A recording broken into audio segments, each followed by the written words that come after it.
Hey guys, welcome back. It is your favorite Gimp of the Limp, and I'm here with a Kickstarter worth checking out. And for once, thankfully, I did get a heads up notice about this one a good chunk of time before it's actually releasing.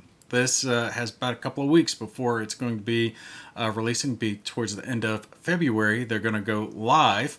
And this one shouldn't be too surprising. I'm sure some of you probably heard of it before, but it is 65, or not 65, 85 Afghanistan. And this is the sequel to 65 by Flying Pig Games, Mark Walker. And this is Graveyard of Empires, a squad battles game. So obviously, if you played 65 or Alone at Night, was it? Night of Man. Their expansion is Alone at Night, I think, where it has the solo aspect. Now this one's going to have that too. So there was Alone in the Jungle that went along with 65, and I think it was Alone at Night that went with Night of Man. And this one I think is going to be Alone in the Graveyard or something like that. It says it down at the bottom of this. So obviously they have the solitaire component. Very much excited about that. I need to cover 65. There's so many games I got to cover, but I am very excited that 85 is coming up, so I'm going to do what I usually do. Let the video play, let you guys see that, and then kind of give you a little preview of what all is coming in the Kickstarter, especially how much it's going to cost you. So let's hit play here.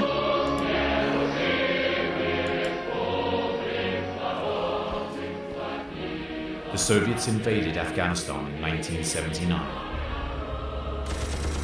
It was an incursion that would last 10 bloody years and end in the defeat and withdrawal of all Soviet forces.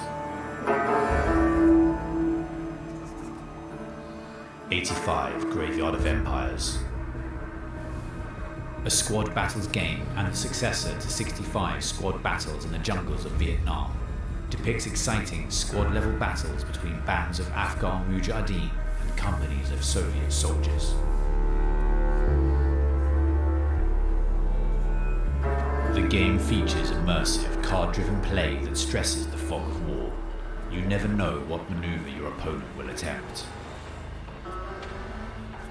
Numerous exciting scenarios featuring historic battles.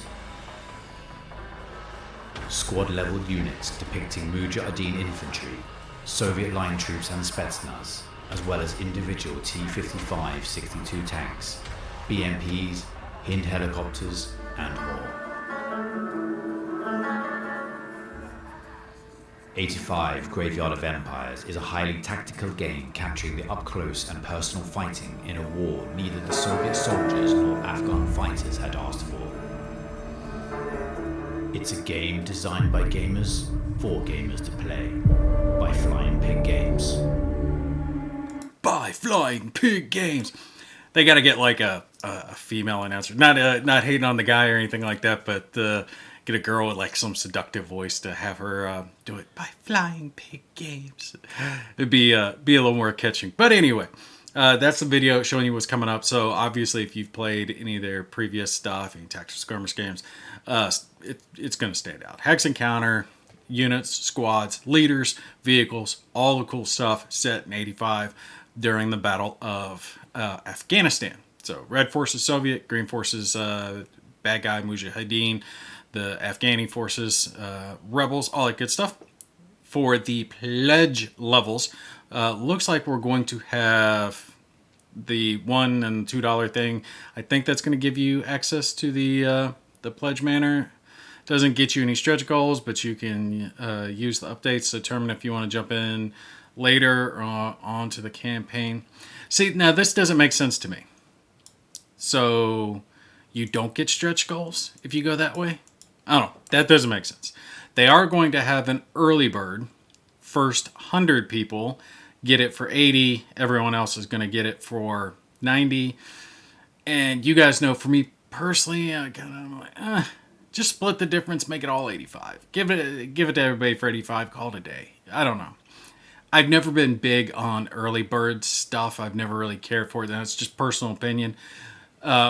This doesn't bother me as much. A little price advantage for people who get in it sooner. I'm more okay with that than I am with something that's like locked off, right? So if it's a expansion or a mini or something like that, that, oh, you get this for free if you back early, but you're not going to get it at all, or you have to pay extra if you back later.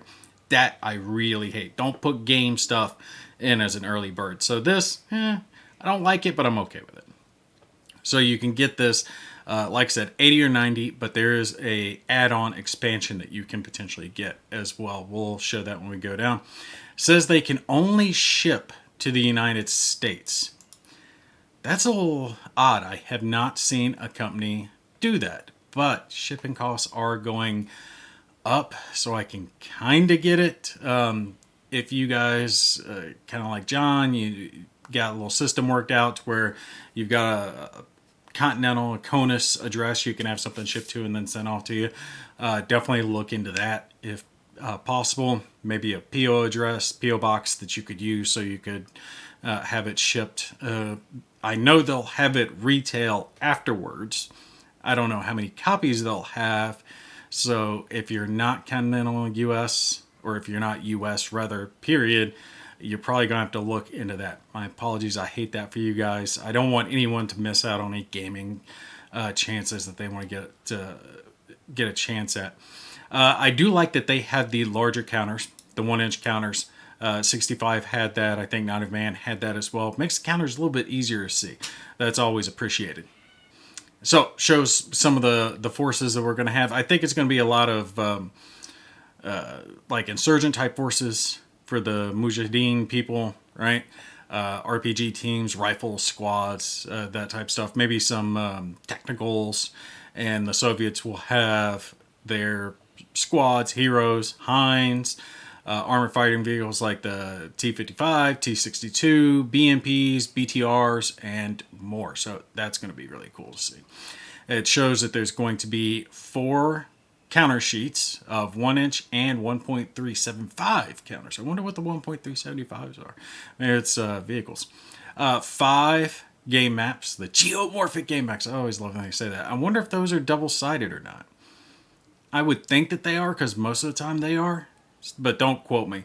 Action deck, got 54 cards, 4 event cards, plus 5 bonus victory condition cards. Rule booklet, 1 6-sided die, and the player aid stuff. They do have a couple of 65 reviews on here, so you can see what 65 plays like. So definitely check those out. Marco is one of them, and who's this? Hex Encountered is the other one who did it. Stretch goals, lending back playing cards, and a mouse pad? No kidding. Neoprene mouse pad to use with the tower PC you got sitting next to you. Okay, cool. Interesting stretch goal. I'd rather see something like more counters or something. I don't know. Mouse pad's kind of different. That's interesting. At 28,000 more bonus victory cards. So not a huge stretch of stretch goals, but with this, I don't expect a whole lot, because their goal is 16,000, which I think they'll easily be able to meet, but they're restricting their shipping down to a smaller area, which is going to reduce the size of the Kickstarter. They are having the add-on, which I anticipate this selling pretty big. This is what I was talking about previously. The Alone in the Mountains is what they're calling this one. So this is the solitaire expansion for it. It is going to be their updated version of the solitaire system they used in Night of Man and 65. So the Alone in the Jungle and Alone at Night expansions. This is going to be their Alone in the Mountains. It'll have a full sheet of counters, and my guess is that's going to have some, like rumor counters. Yeah, look, right there. Like hidden enemy type counters, so you don't know exactly where the enemies are.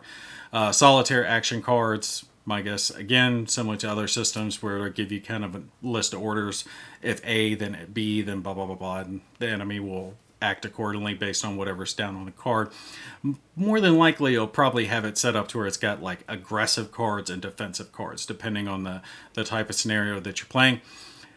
6 solitaire scenarios as well, and that's going to be a $45 expansion. So if you get in as an early backer, you're looking at $125 all told for both, and was it $135 if you get it at the 90. So key thing on this is shipping, and it looks like the shipping is going to be charged in the pledge manner after the Kickstarter concludes. So is this right after the Kickstarter concludes? They're saying that's an estimate, and this is something I've never seen someone do too. They are doing one charge for west of the Mississippi and one charge east of the Mississippi, in which I kind of get, because depending on where it's going, like California, if you haven't shipped to California, California is ridiculous. It costs almost more to ship to California than it does to Canada, although Canada can kind of get up there. So 30 to west, 25 to east, so it's going to cost me 25, 35 to Alaska, Hawaii, Puerto Rico, and then 30 for Canada. And see, that's what I'm talking about. Canada and like the West Coast are just hard to ship to. So anyway, 85. That's it. I am excited for it. The game, cost-wise, I mean, they're good as far as the actual cost of the game. What you're getting, $80, $90. Okay, cool. Yeah, great.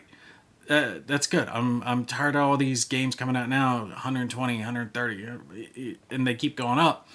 You know, some of them like 200. So they've got the good cost, but then the shipping's through the roof. You can't catch a win here, man. It's just killing you. 85 though, definitely one that you want to keep an eye on, because it's going to be worth it. 65 was good. Night of Man was, well, I am assuming Night of Man was good. I haven't played it yet. That's one that I'd like to try at some point, but I haven't got a chance to play that one yet. But I've heard nothing but good things about it. So one I definitely want to keep an eye out for. Anyway, you guys stay tuned. I will cover this some more as I get more information out about it.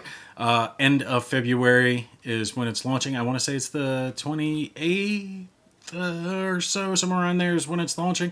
Don't quote me on that, but it is launching in the next couple of weeks roughly. So you guys stay tuned for that one.